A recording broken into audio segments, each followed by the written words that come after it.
Hi, friends, and welcome back to the Bella Grayce podcast. I'm Teresa, your freedom mindset and recovery coach, and today I'm doing something a little bit different.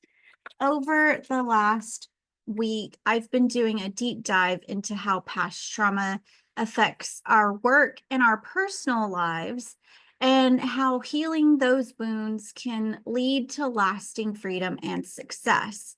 And I realized that this content is too important not to put into one cohesive space. So, in today's episode, I'm bringing together everything that we've talked about over the last 5 days. And that includes how trauma fuels overachievement and burnout, how emotional triggers show up in the workplace, how unhealed wounds impact our relationships, how we can break these cycles, and how to turn your pain into purpose. If you've ever felt like you're doing all the right things but still feel stuck, this episode is for you. Stick with me till the end because I'm sharing a few actionable steps to help you recognize and break free from these patterns and start living with more grace, balance, and purpose. So let's get started. All right, so how trauma fuels overachievement and burnout. Let's start by talking about something so common for so many high achievers. They use success as a survival strategy. You might be thinking, wait, isn't being driven and ambitious a good thing? And yes, it absolutely can be. But for many of us, especially those who've experienced unhealed trauma, overachievement can be an armor. So if you grew up in chaos, you learned that control makes you feel safe. If you were only praised for performing, success can be your identity. If your needs were ignored, overgiving can become how you earned love. And while these coping mechanisms may have helped you survive in the past, they're now keeping you stuck, fueling burnout, exhaustion, and feeling like you're never enough. Here's what I tell my clients. If your worth is tied to productivity, if you can't relax without feeling guilty, if you're running on empty but afraid to slow down, that's not just ambition, that is trauma talking. So, what's the shift? It's learning to recognize when you're hustling for your worth and giving yourself permission to rest without guilt. You don't have to earn rest. You are worthy of resting simply because you're human. I struggled with this for so long, and I actually still do sometimes, if we're being honest. I will fill every minute of every day with something to do instead of just taking time to rest and enjoy the present moment. So whenever I catch myself doing that, I will literally shut down the computer, go put on my PJs, and get into relaxation mode so that I'm signaling to my brain that it is time to rest. So, part 2 is emotional triggers at work and how to respond with grace. Now, let's talk about how unhealed trauma shows up at work in ways you might not even realize. Have you ever overreacted to an email that felt too critical? Felt anxious when someone asked for a quick meeting? Or shut down after receiving feedback, even if it was constructive? These are emotional triggers, and here's what's happening. When you're triggered, your brain isn't reacting to the present moment. It's reacting to a past wound that feels eerily familiar. Criticism might trigger wounds of not feeling good enough. Being left out can mirror childhood experiences of neglect. Confrontation may remind you of chaotic or unsafe environments when you were growing up. So, an example of this is criticism might trigger wounds of not feeling enough. I have shared in the past that after my dad passed away, his family kind of cut us off. We weren't considered part of the family anymore. And so whenever I would get criticized, so for years, that made me feel like I was not enough. I didn't feel like I fit in anywhere.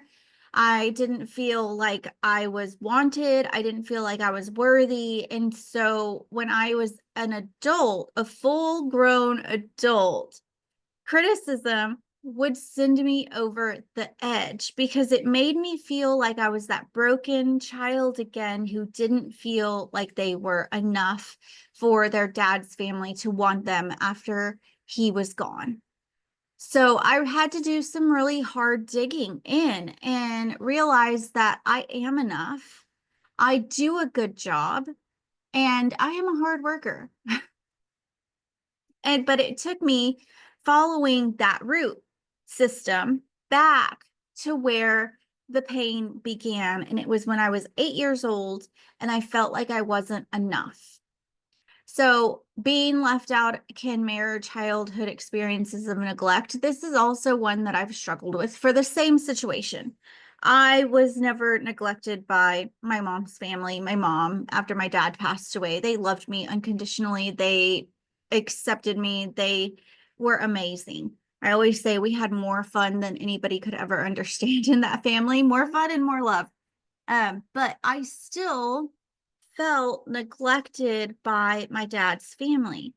And so whenever I don't feel like I'm accepted into a group or whenever I feel like I'm being shunned for some reason, it can bring up those childhood experiences of neglect. And so I realized at my first big girl job that I was doing whatever I could to fit in and have friends. And now I wish I wouldn't have done that. I really do. I wish I would not have done that. I wish I would have loved myself enough to set boundaries and see some of the toxic behavior that was going on and protect myself from that. But we have to forgive ourselves for the things that we didn't know when we did certain things, right? So I had to forgive myself for trying to fit into the box, for trying to gain their acceptance, and for putting my true self on the back burner during that time. Now I know it was the trauma from my childhood that was taking control. So here's what I teach my clients. Pause before you react. Take a breath to shift from fight or flight mode back into grounded awareness.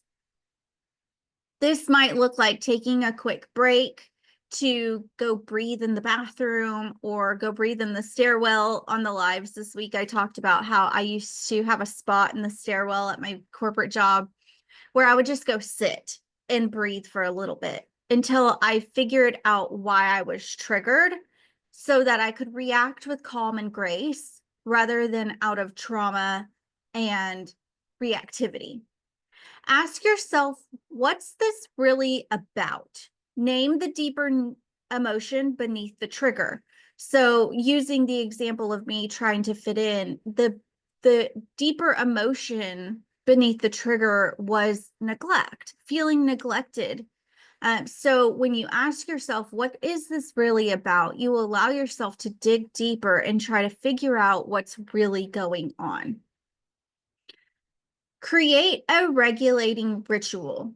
So I mentioned this just a second ago, but have a go-to strategy for resetting. whether it's a short walk, taking deep breaths, a mantra that reminds you that you're safe now, I am safe, I am worthy, something that will help recenter you and remind you that it is a present moment situation that is happening. Having that ritual allows you to pause and ask yourself what's really going on. So in my mind, these should actually be flipped. It should be have a regulating ritual, use that regulating ritual to pause and ask yourself, what is this really about? So how trauma affects relationships and how to break the cycle. Okay, so let's shift gears and talk about relationships, because trauma doesn't just show up in work. It shows up in the way we love, trust, and connect with others. Do any of these sound familiar? Over apologizing or people pleasing to avoid rejection, avoiding conflict because boundaries never felt safe, building emotional walls because vulnerability is dangerous. These are trauma patterns showing up in your relationships. And while they may have protected you in the past, they're now keeping you from experiencing true connection. So I want to just share a little self-disclosure here. I used to over apologize and people please to avoid rejection. Like I said earlier, I used to try to fit myself into this little box. I had a very checkered past. I've shared on here before that I started using drugs when I was about 16, 17 years old. And I didn't get sober until I was 20. And in those 3-ish years, I wreaked havoc on my life. I got into trouble. I did things I'm not proud of. And so when it came time for me to get my first big girl job, I had a job that I didn't think I was worthy of. I never in a million years, as a past all the things, criminal, junkie, all the bad words that you can think of, I was them at one point. And I did not believe that I was worthy of sitting in the rooms that I was finding myself in. And I over apologized and I people pleased to keep that position because I didn't feel like I was worthy of it and to avoid the rejection of my peers. So this is straight from the horse's mouth. It happens. It is okay. It is okay that this is happening, but it is not okay to stay there. So here's how you start to break free. First, you recognize the pattern.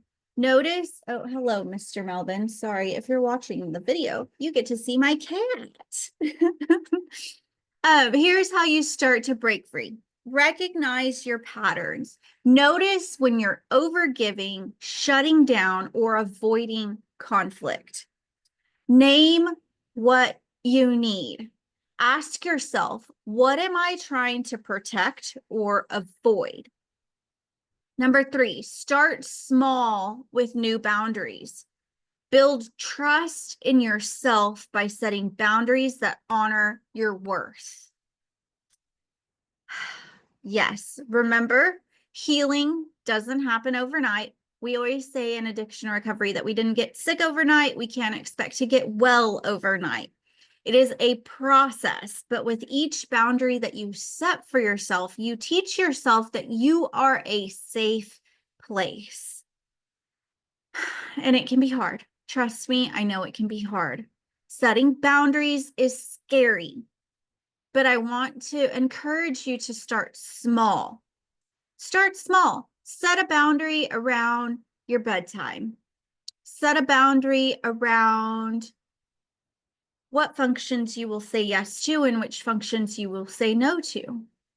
Set a boundary to having people at your house or not having people at your house. Whatever it is, start small, but the important thing is that you start. As soon as you start setting boundaries, you are teaching yourself that you are a safe place and that you have your best intentions at the center of these decisions that you're making. Make sense? I hope so. Okay, so turning trauma into purpose. Now, this is where things get powerful because while trauma can break us down, it can also build us up. Your pain can be your purpose. It can become your purpose. I know it has for me. When you've walked through fire, you come out with a perspective that others need. This is a big one. Others need the perspective that you have from having walked through that situation. You have resilience that inspires hope. And resilience is a word that is common in nonprofit mental health, but it means you have the power, you had the internal strength and power to make it through a situation that would have taken most people out. And when you have resilience, you need to share that with other people so that they can see that it exists and that there is a way out. You also have a story that can change lives. For years, I've been told that I need to write my book. And for years, I've put it off because I'm like, oh, there's a million people out there who have gotten through the things that I've gone through and made it out of addiction and all the things, right? But when I get out of my own way, I know my story can change lives. But I had to get out of my own way. I had to stop the limiting mindsets. I had to stop the people pleasing. And I had to stop the fear of rejection to get out of my own way because I have a perspective that others need. I have resiliency that inspires hope, and I have a story that can change lives. And I know you do too. So stop belittling your own story, stop belittling your own pain, and start stepping into the purpose that this pain holds. Okay, I digress. Okay, so this is how to begin. Number one, acknowledge your story. You can't heal what you refuse to face. Acknowledge your story.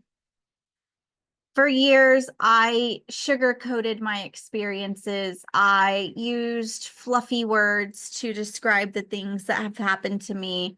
But when I finally just said what it was, just laid it all out there and acknowledged my story, I was able to start to heal some of the wounds and the past trauma and the pain. But it didn't start until I named my experience, until I acknowledged my story and acknowledged the way that it was impacting my current life. So number two is find meaning in the pain. Ask yourself, what did this experience teach me? I want to stop for a second and then I'll share the last one because I just remembered that in my 5-week series, I talked about big T trauma and little t trauma. Big T trauma is what we typically think of as trauma: grief, abuse, neglect, those things, right? Grief, abuse, neglect, loss, big T trauma, a traffic accident, a divorce, a mass shooting, any of those things, right? Those are big T trauma. Not everybody has big T trauma, and that's amazing. I'm glad there are people out there who do not have big T trauma, but that doesn't mean that they don't have trauma. There is a thing called little t trauma. So lowercase t trauma. Lowercase t trauma looks like chronic stress. It looks like chronic fill in the blank, everyday normal stressors that are never ending. If your boss is a crazy person and makes crazy demands of you with total disregard for the amount of time that it's going to take you to do those things.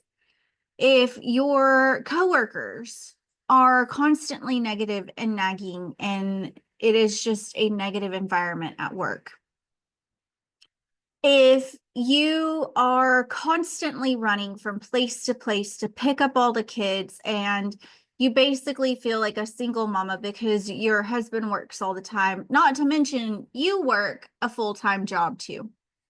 Maybe you're a stay-at-home mama and your baby has colic and never stops crying. All of those things are little t trauma, my friends. They are no less taxing or debilitating as big T trauma. We always say, well, I'm just dealing with the stress of the day. Oh, it's just been a stressful year at work. That stuff takes a toll on you.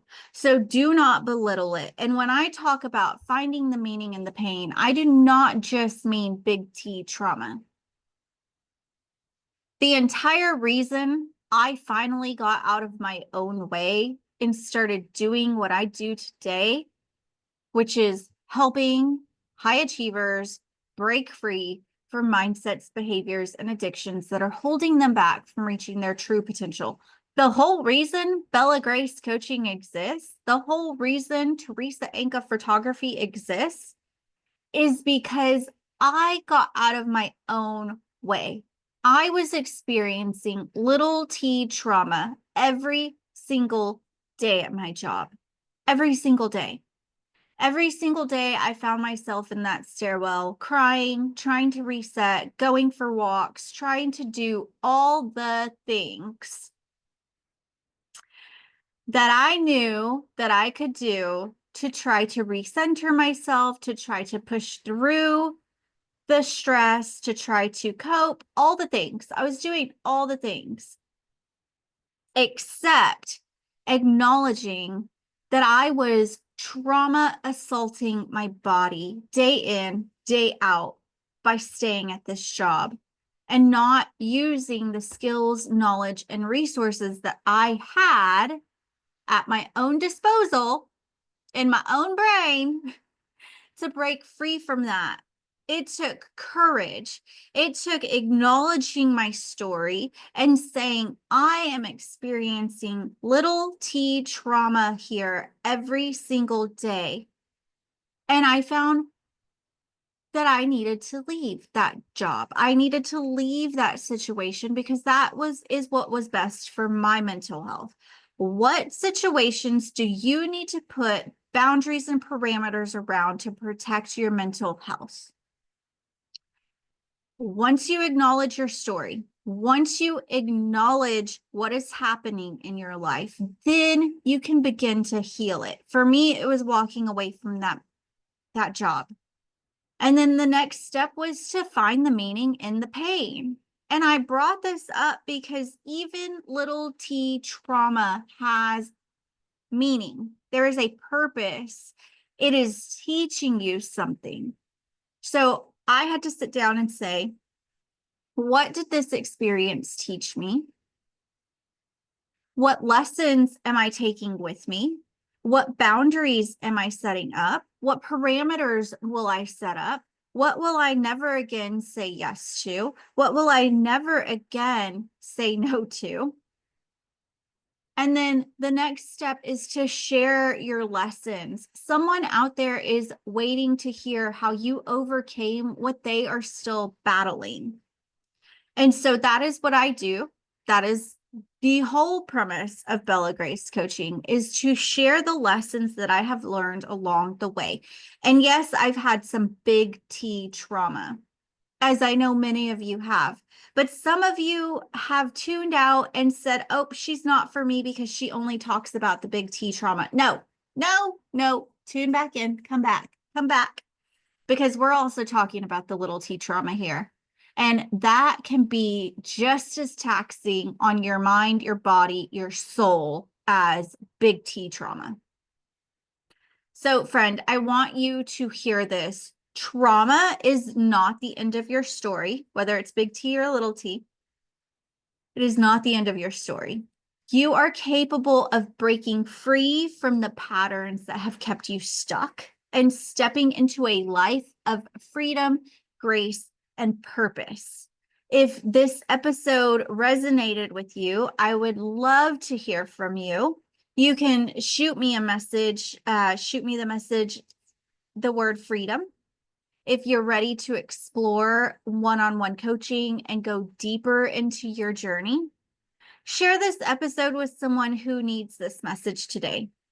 And you can download a free copy of my resources here in the link below. Thank you for joining me on this journey. I am honored to walk beside you as you break free, rise higher, and live with grace. Until next week, be well, be kind, and may you find some joy this week. Bye.